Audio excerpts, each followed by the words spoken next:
Hello and welcome to another Royal Reviewer video. Today is the 13th of April 2020 and unfortunately I am not doing a live chat today. I've had to change it up a little bit because YouTube is having trouble processing videos. It has taken, in some cases, 4 days. For me, it's been 24 hours before a video has been processed, and that has totally messed around how the video has been pushed out to subscribers and potential viewers. So for now, until that issue is resolved, I will be making my daily news videos this way.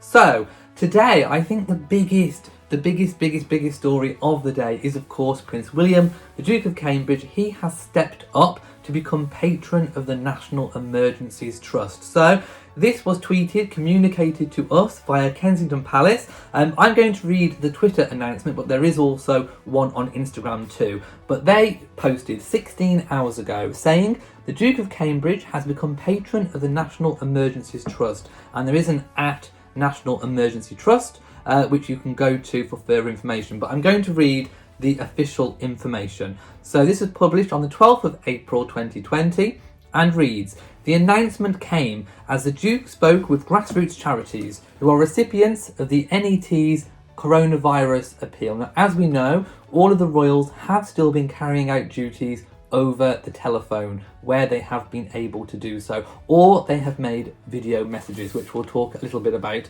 in a moment.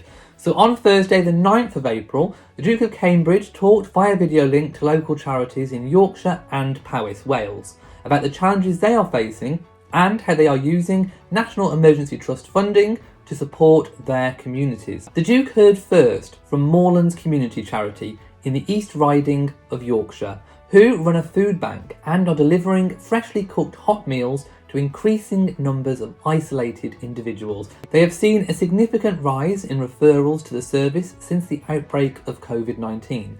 The charity is also delivering one of the government support hubs to care for the critical needs of isolated residents in the community, and accessed NET funding extremely quickly in order to purchase emergency rations of female sanitary products, nappies, baby milk powder and toilet rolls that had been in short supply due to people stockpiling.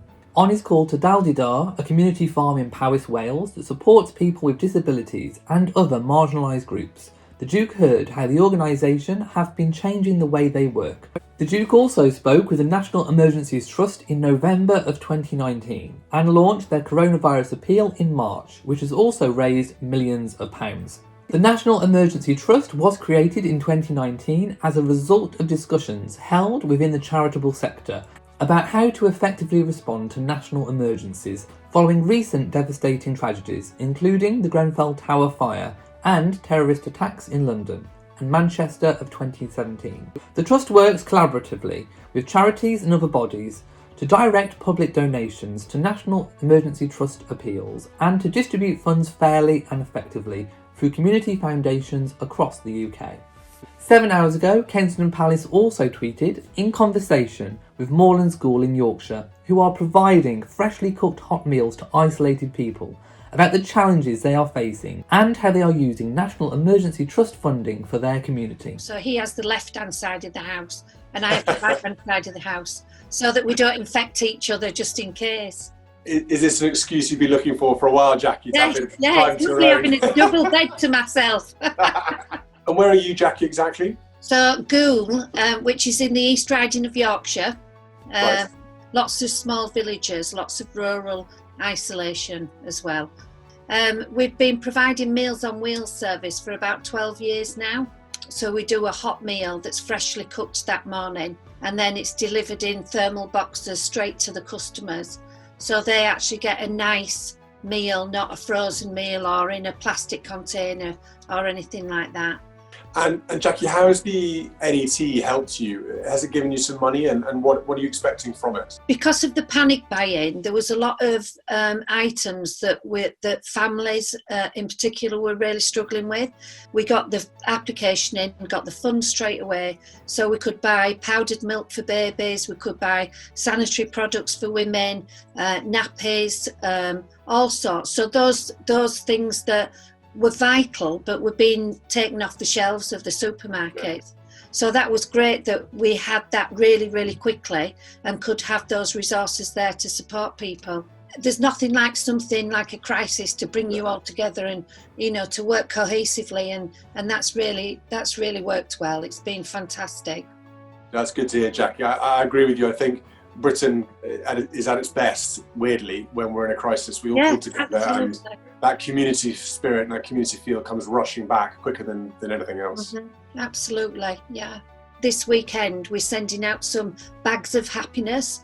So we've had some of the East Riding staff making up some little bags, and they've got scented candles in. They've got some nice chocolates in. Jackie, you're doing a fantastic job. Please pass on, you know, many good wishes and big thank yous to all the volunteer team you've got up there.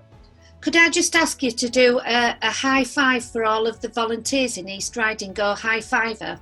Of course, I'll do a virtual high five. That's it, lovely. Thank you very much. Thank you. No worries at all. Lovely to speak to you, Jackie. And you. Bye. Bye-bye.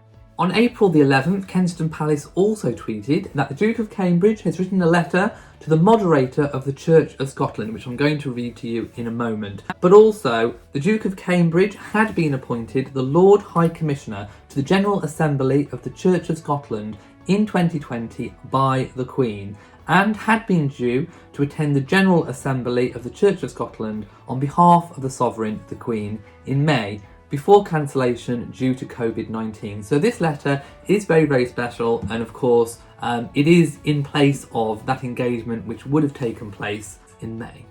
The letter reads, "Dear Moderator, as we approach Easter, I wanted to acknowledge how difficult a time this must be for the Church of Scotland and your ministries. You have to close your churches at the very moment when you normally come together and when your communities need you the most. It is heartening to see how the Church of Scotland, like so many other faith communities across the country, is reinventing itself digitally to continue providing worship support and guidance for your congregations.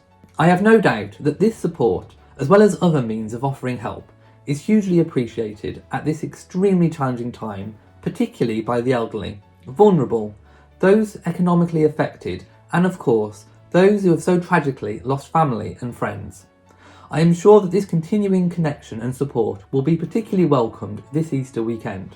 It is sad but understandable that the pandemic has resulted in the cancellation of the General Assembly of the Church of Scotland. As you know, I was very much looking forward to spending a week in Scotland this May as Lord High Commissioner. I know how much work goes into preparing for the General Assembly week, and I wanted to pass my thanks to all involved. Please pass on my warmest wishes to all ministers, elders and members of the Church of Scotland, who I know are working tirelessly to serve their communities in the most difficult of circumstances. Signed, William."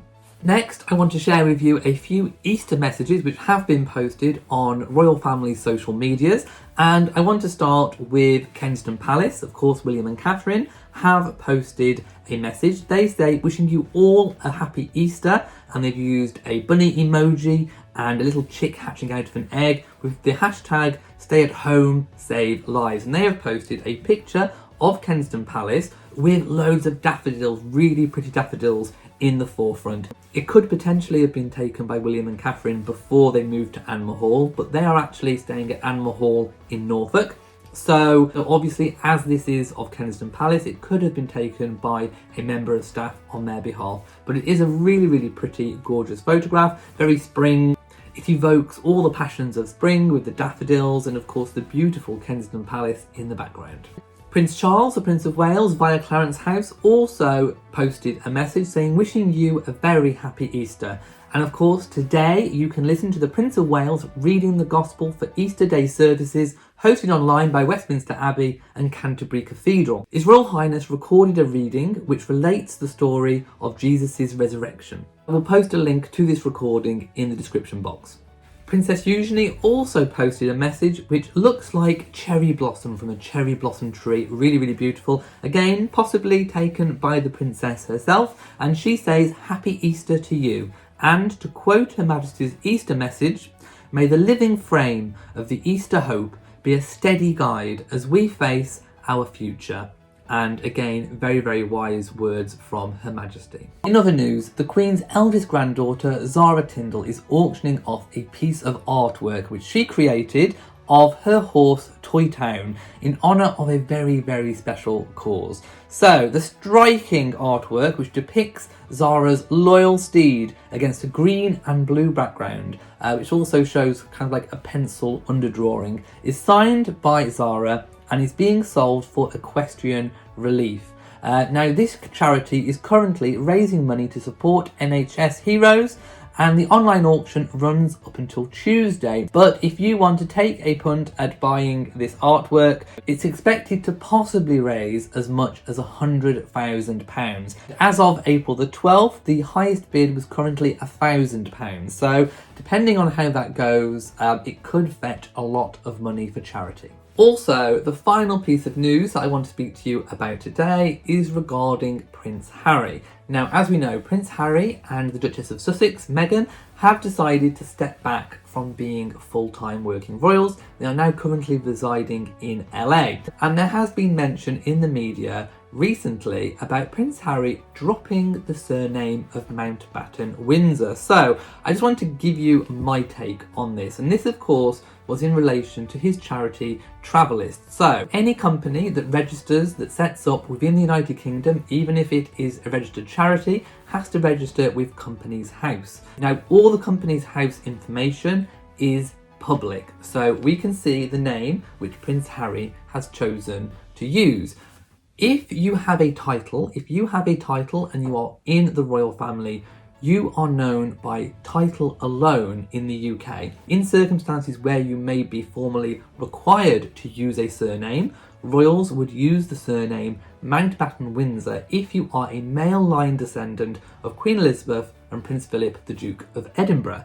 Now, Prince Harry is a male line descendant and he does have a title, so he hasn't dropped the use of Mountbatten-Windsor. He doesn't have to use it anyway. He can be known within the UK just by title alone, or in this case, he has chosen to use his full name followed by his title, the Duke of Sussex.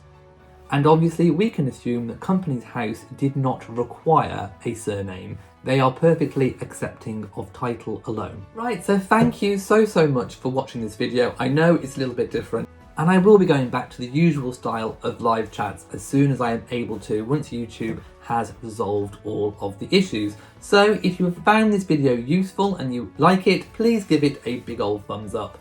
Don't forget to share on social media, and also do hit the bell so that you know whenever I upload a new video. So from me in Shropshire, mwah to you all, and goodbye.